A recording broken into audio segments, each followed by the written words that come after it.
Sabay-sabay po nating basahin ang ikalawang aklat ng mga taga-Korinto, chapter 3, verses 1 to 18. Akala ba ninyo'y pinupuri na naman namin ang aming sarili? Kami ba'y tulad ng iba na nangangailangan pa ng rekomendasyon para sa inyo o mula sa inyo? Kayo na mismo ang aming rekomendasyon, kayo na nakasulat sa aming puso at makikilala at mababasa ng lahat. Maliwanag na kayo ang sulat ni Kristo, ang sulat na ipinadala niya sa pamamagitan namin.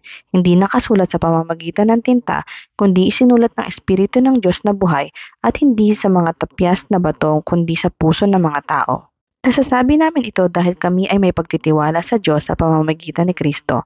Kung sa aming sarili lamang ay wala kaming kakayahang gawin ito, subalit ang aming kakayahan ay kaloob ng Diyos. Binigyan niya kami ng kakayahang maging lingkod ng bagong tipan, isang kasunduang hindi nababatay sa kautosang nakasulat kundi sa Espiritu.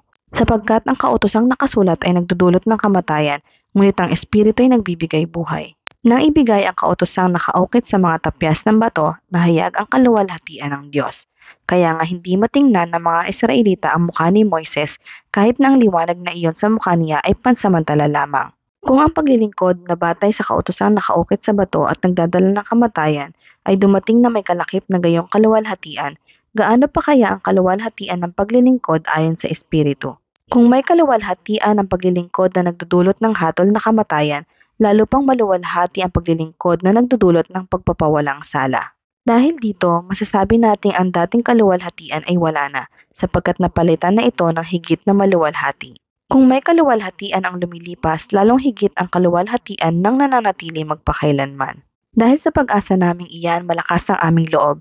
Hindi kami katulad ni Moises na nagtalukbong ng mukha para hindi makita ng mga Israelita ang paglipas ng kaluwalhatiang iyon. Ngunit naging matigas ang kanilang ulo kaya't hanggang ngayon nananatili ang talukbong na iyon habang binabasa nila ang lumang tipan.